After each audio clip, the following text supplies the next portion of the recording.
Excellent. Okay, so please rise to salute the flag. I pledge allegiance to the flag of the United States of America, the republic for which it stands, one nation, under God, indivisible, with liberty and justice for all. So good evening and welcome to the October meeting of the Revere Board of Health. My name is Dr. Drew Bunker and I'm the chair of the Board of Health. Joining me for tonight's meetings are board members Dr. Craig Costanza, Neza Luwadi. Attendance for tonight's meetings are also the City of Revere staff, Lauren Buck, who's the Director of Public Health, and Michael Wells, Director of Municipal Inspections and Health Agent.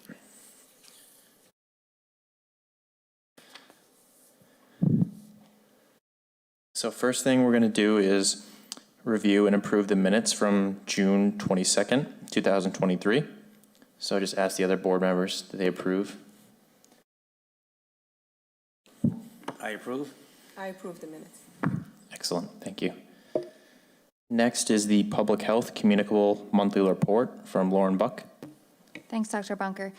Our communicable report, we haven't had a meeting in a couple of months, so our communicable disease numbers look quite large, but it is for many months put together. It's for July, August, September, and October. So I'll just quickly highlight some important numbers. First things first, you'll see 3 suspect mumps cases. These all have been investigated by both the state and the public health department. Obviously, we're super concerned about mumps as it can be a communicable infectious disease, but they have all been investigated and closed, and so all of the proper investigations have been handled appropriately. You'll see here that our COVID reporting is starting to look a little different. Instead of having a specific COVID section, we're going to just be reporting the numbers along with all the other communicable diseases that we get statistics on. You can see that we had quite a few confirmed and probable cases over the last 4 months now. 347 confirmed, 116 probable, 2 suspect. Again, that's for a chunk from July 22nd to October 23rd. Still pretty small numbers compared to where we have been in the past couple of years, but it just represents the spike that we'll continue to see probably every fall related to most respiratory illnesses like COVID. And I think those are the 2 things that I just wanted to highlight. The next thing I will update you all on are some updates on some of the programs that the Public Health Department runs. The first is the Summer 2023 Mosquito Report. So the Northeast Massachusetts Mosquito Control and Wetlands Management District wrapped up their residential spraying program on September 14th. They will continue to conduct mosquito surveillance while transitioning efforts to virus response as needed in coordination with the Board of Health. Larvicide requests, which include standing water or property inspections, will continue through the new year. NEMMC expects the potential for mosquito bites until the first hard frost of the year, which has not happened yet. With the coordination of the Public Health Department, NEMMC was able to schedule 2 full barrier treatments on all Revere public school properties, including parks and fields, this summer while the students were on break. This is one more than we've conducted in years past, and we just wanted to say thank you to the Revere Police who were able to accompany the NEMMC to ensure that residents were moved away from active spraying during application times. We also continued weekly spraying of municipal properties and were able to accommodate private property requests successfully throughout the summer. We had some increased advertisements, so Revere residents were served at a higher rate than in past summers, which means more residents were able to access this free service. Fortunately for Northeast Massachusetts, the rates of mosquito-borne illness stayed low in comparison to the rest of the state. NEMMC was notified of 6 West Nile virus positive mosquito batches this season. They were all clustered in the I-95 corridor. All of the West Nile virus detections were in primary bird feeding mosquitoes. There have been 5 human cases of West Nile virus this season. And Northeast Massachusetts did not have any positive Eastern equine encephalitis or EEE virus detected in mosquitoes, mammals, or humans to date. So that's just a final report on this year's mosquito program. This is a program that runs every summer, so we'll talk about it again in the spring and give you a final report again next fall. Finally, the next is the rodent program update. This is a program that runs all year long, but I wanted to give an update because it's not a program that we've talked about a lot at the Board of Health, and I want to make sure that you're all aware of kind of how it runs and some of the numbers to date. So the Public Health Department, in conjunction with the 311 Department, continues to run the rodent control program for the city of Revere. It consists of 2 contracted exterminator servicers, B&B, Pest Control, and MD Weaver, which respond to resident requests for free extermination services at their properties. It also includes regular inspections of municipal properties with baiting as needed. Over the past 2 years, we have worked to revamp the program to ensure greater accountability from our contracted exterminators and increase ease of use for our residents. So the residents can request services by calling 311 or by filling out an online application. Exterminators will inspect requested properties on a weekly basis and service the property as needed. As part of the mandatory waiver that we have residents sign, they're eligible for up to 6 free visits or treatments in 1 calendar year. And all residents have to renew their waiver annually. So just some really preliminary numbers for fiscal year 23 that I obtained through the 311 Department, who helps us track this data. For total number of services, we've had 5,188. We've had 1,086 total treatments, 2,434 total inspections, 411 new bait boxes placed, and a total of 102 burrows were found and exterminated. So the program, again, this is a year-long program that continues. I just wanted to give you kind of let's say a mid-year report on the program. We've worked pretty hard to make sure that the costs remain as low as they can for the city while residents still get the service. And finally, I just wanted to give you an update on respiratory illness season, as we know which fall is. So the Commonwealth usually experiences increased rates of respiratory illnesses in the fall. Common respiratory illnesses include RSV, which is I can never say this. What's the S? Syncytial. Thank you. Virus. Rhinovirus, which is common cold, influenza, and COVID-19. The Public Health Department wants to remind residents about steps to take to prevent illness and stay healthy this season, which includes vaccination. So there's vaccinations for influenza, there's vaccinations for COVID, and now there is an RSV vaccine that you can talk to your doctor about. So keep that in mind for yourself and your family every fall. Remember, you can get a COVID vaccine and a flu shot at the same time if you wanted to. Make sure you're practicing good hand hygiene, which means frequently washing your hands with soap and water or hand sanitizer, but preferably soap and water. We want to make sure you're covering your coughs and your sneezes with a tissue, or if a tissue is not available, cover them with an elbow, not a hand. We want to make sure you're cleaning high-touch surfaces in your home frequently with disinfectants, and you're staying home, keeping your kids home from daycare or school, or staying home from work when you're experiencing illness. This is probably the most important thing to do to prevent transmission, aside from hand washing. So make sure that you're including. So if you're experiencing a fever, a cough, a difficulty breathing, shortness of breath, congestion, runny nose, sore throat, make sure you're staying home until your symptoms have resolved and you're talking to your doctor. And obviously avoid social gatherings if you or your children are ill. And that's it. Great, thank you. Next is the Inspectional Services Monthly Report with Michael Wells. Thank you, Dr. Bunker. For October, the monthly inspectional services numbers are as follows. For the Interior Housing Division, we performed 46 certificate of fitness inspections, 11 re-inspections on certificate of fitnesses. We had a total of 20 interior complaints. We had 2 interior complaint re-inspections. We had 4 pool and spa inspections. On the Food Inspection Division, we had a total of 38 routine inspections, 16 re-inspections, 7 complaint inspections, 2 pre-opening inspections, total of 13 temporary food inspections, 8 rodent control inspections, and 1 establishment closure. On the Exterior Sanitation Division, we had 182 violations of accumulation of trash and improper placement of trash, 35 improper bulky item placements, and 1 improper signage on public property, which is for yard sales, 1 improper storage of garbage and trash, total of 5 improperly parked vehicles on private property, and a total of 18 overgrowth unclean, unsanitary land violations. In addition, we had one violation for sump pump, and we also had 2 violations for working without permits. That concludes the Inspectional Services Monthly Report. Thank you, Michael. So next is the licensing. We're going to discuss a licensing for body art and chicken keeping, and Lauren Buck do that. Thank you. So we have 5 body art applications to be reviewed, a couple of establishment and a couple of individual practitioners. As a reminder to our Board of Health, we're in October now, and we will be coming up to our annual large renewal application time in January. So these establishments are going to be in the renewal process again in January.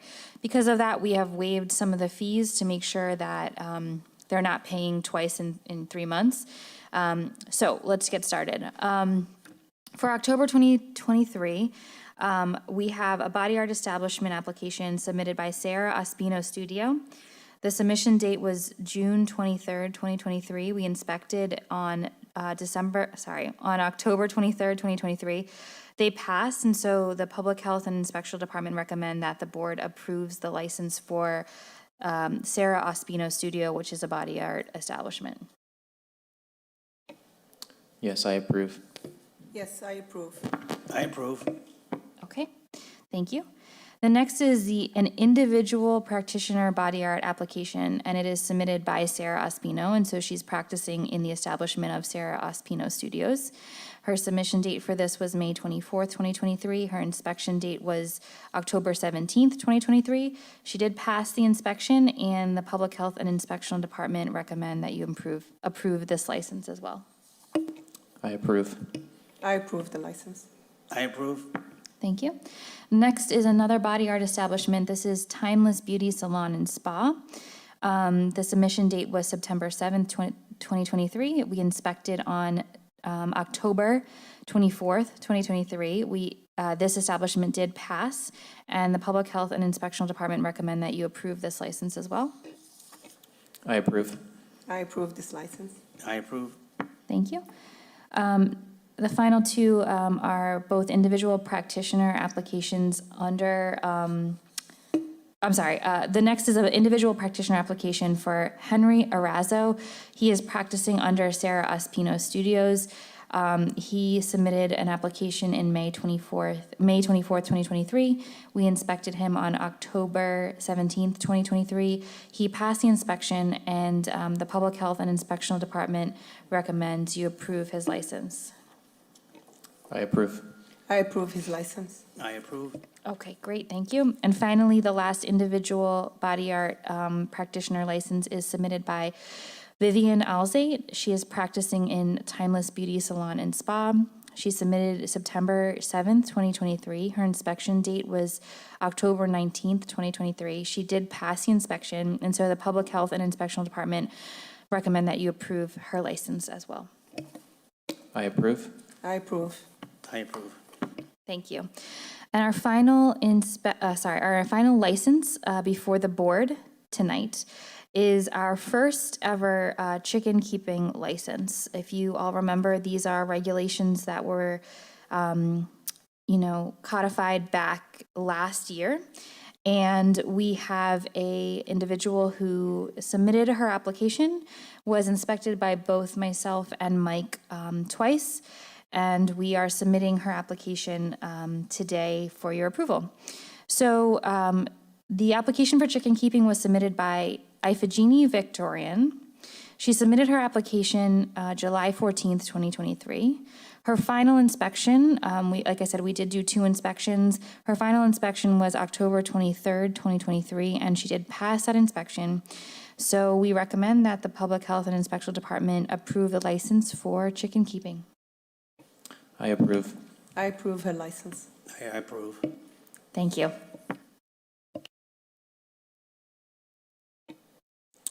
Great.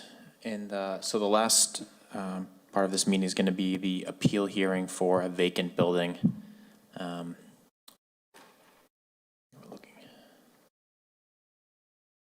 So I'm going to ask Michael Wells to give me some information on that. And then if anyone is here from that building, looks like we have someone here. But Mike, I'll just have you take over. Thank you, Dr. Bunker. This is an appeal hearing for a vacant building. This is 2 Pratt Street in Revere.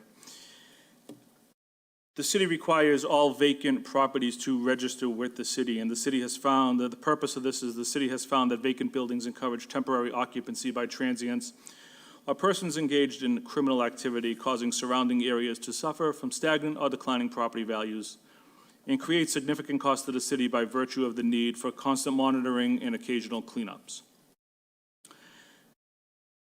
We measure the vacant registration through water usage and looking at the property visually from an exterior point of view. This property has had significant trash fines in the very recently. They had significant overgrowth throughout the entire summer. Those violations have been remedied. But when the vacant registration was sent out, we received an appeal from the property owner of this property, which is Parkway Homes Owner LLC, 300 Washington Street, Suite 850, out of Newton. Is there a representative? Yes. Name and address for the record, please.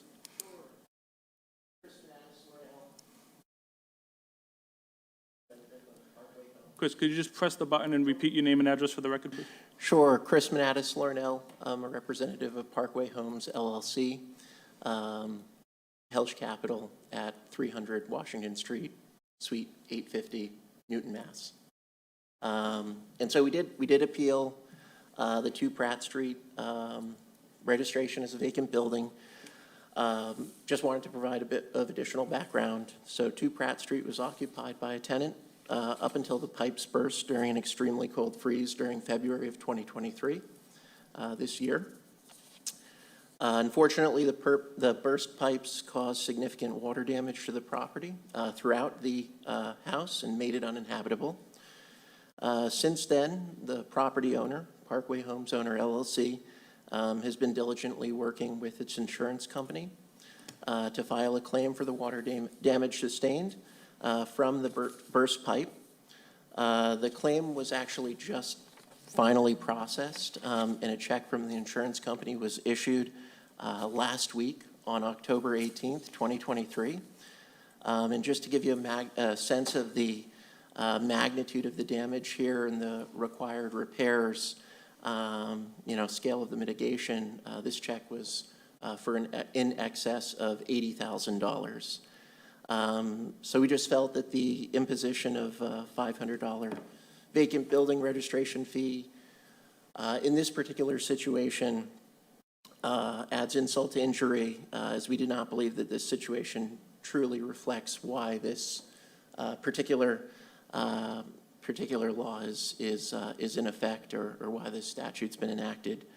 So it's not that this house has been vacant due to an owner's neglect of the property, due to its lack of interest in maintaining the asset or letting it fall into disrepair, or an unreasonable asking rent. None of those things are the case. If it hadn't been damaged by unfortunate circumstances of winter weather, then it continued to be occupied to the present day, and the former tenant would not have been displaced. So, what we'd encourage, or what we'd suggest, is that this is really more of a building that's under renovation or under remodeling currently. And so while this unfortunate situation's being diligently addressed by the property owner, and the house remains unrentable due to the significant damage sustained earlier this year, we just ask that the imposition of the $500 vacant building fee be suspended to allow the owner time to use the insurance proceeds, which have just been received, to remedy the situation. Thank you. Great. Thank you, Michael. So just clarification of the ordinance that we have in the city. So how long is the time period that a building vacancy, when does it You may have said it, I just have to hear So it again. within 45 days of a building becoming vacant, each owner of such vacant building shall register said building with the Department of Municipal Inspections by providing such department on a form to be created by such department, which we provided with the name, address, and telephone number of each owner of the building, street address, map block parcel.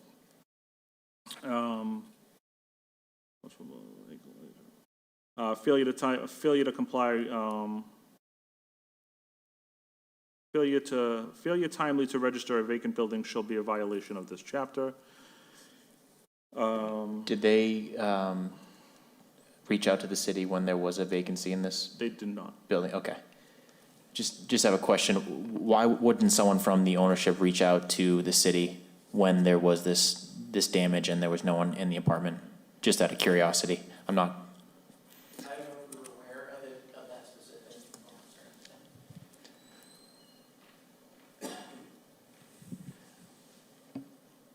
So we're certainly happy to register the building and provide any information that is required. It's, I think, simply the matter of the additional $500 fee in an already strained financial situation that we object to. So if no objection to certainly registering and happy to comply and provide that paperwork. The objection here would just be suspension of the fee until we have adequate time to remedy and address the situation. So don't mean to hide that was a significant issue. Pipes burst, it's uninhabitable. It has been since February. The building's been in the process of an insurance claim since then, which is just actually resolved last week. I can sympathize. Before you go, I just wanted to ask you a quick No, question. a I can question, sympathize. sir. I had the exact same thing happen to me. But it took a little bit.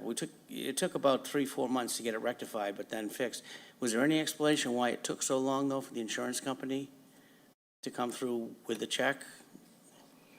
You know, I don't have the specifics on, I have the check I have a check dated for, Right. as of October 18th for $88,000, which we just received.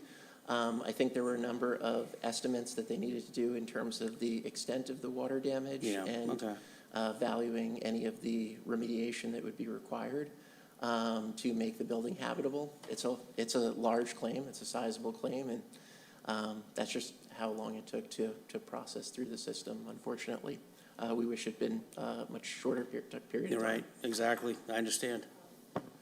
Yeah, I have another question.